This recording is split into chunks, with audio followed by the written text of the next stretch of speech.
T-minus 10, 9, 8, 7, 6, 5, 4. Suomi 100-satelliitti on nanosatelliitti, eli noin kilon painoinen satelliitti, joka noudattaa niin sanottua CubeSat, eli CubeSat-standardia. Nimensä mukaisesti CubeSatit ovat kuutioita, yksinkertaisimmillaan 10 × 10 × 10 senttimetriä, eli kuten juuri Suomi 100-satelliitti.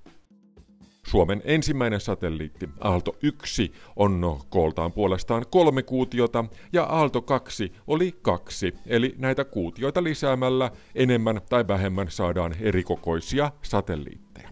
Mullistava ajatus kuutiosatelliiteista syntyi Kaliforniassa vuonna 1999, jolloin Kalifornian osavaltion teknillisessä yliopistossa eli Cal-Polissa ja Stanfordin yliopistossa tehtiin suunnitelma pienten opiskelijasatelliittien tekemiseen yksinkertaisesti ja edullisesti. Hello, my name is Ryan Nugent.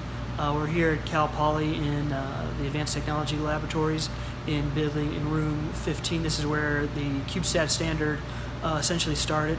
We've grown a lot since then. This room used to just have the clean room, which was only less than a quarter of the size it is now.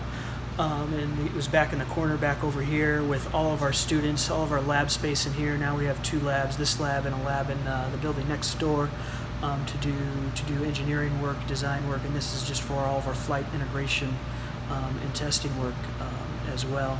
So we started back in 1999 here at Cal Poly, just in this room. We now have, like I said, this room, another room. We have a thermal vacuum chamber, other labs. So now we have 3 labs, dedicated labs on campus. We started with only probably about 10 students originally. Now our lab is over 80 students during the school year, so we've grown immensely. We are working on 7 different satellites right now as opposed to just one, one at a time. So the first ever CubeSat is a funny one. We had the CubeSat standard. The CubeSat standard was just for a 1U CubeSat. So one of the first CubeSats ever made was a 3U CubeSat, which the first CubeSat violated the CubeSat standard because there was no there was no standard for a 3-unit CubeSat. It was built by Stanford University, and it was trying to monitor earthquakes, predict earthquakes to do that. The first Cal Poly satellites, which flew a little later, were mostly testing out technology demonstrations for different subsystems of CubeSats. And when talking about the CubeSats, of course, quite important is the release mechanism, so the P-pod. And here we are also in a birthplace of P-pod. Yeah, of the P-pod. So the P-pod with the CubeSat standard gave something to design for students to design to, something small and simple to try to design, build, and fly, operate, all within a 2-year time frame.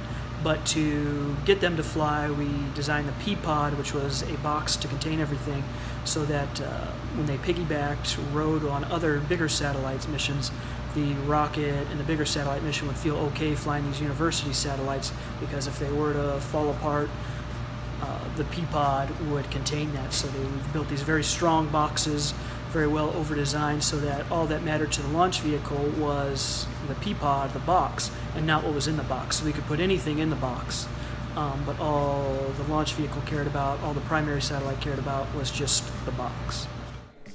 Ja näin on yhä edelleenkin, tosin nykyisin laatikoiden tehtävänä on myös toimia käytännöllisenä ja kätevänä kuljetusmekanismina sekä laukaisujärjestelmänä satelliiteille. Suomi 100-satelliitti käyttää esimerkiksi laukaisuvälittäjän hollantilaisyhtiön tekemää laukaisusovitinta, joka tässä kuvassa on jo asennettuna rakettiin.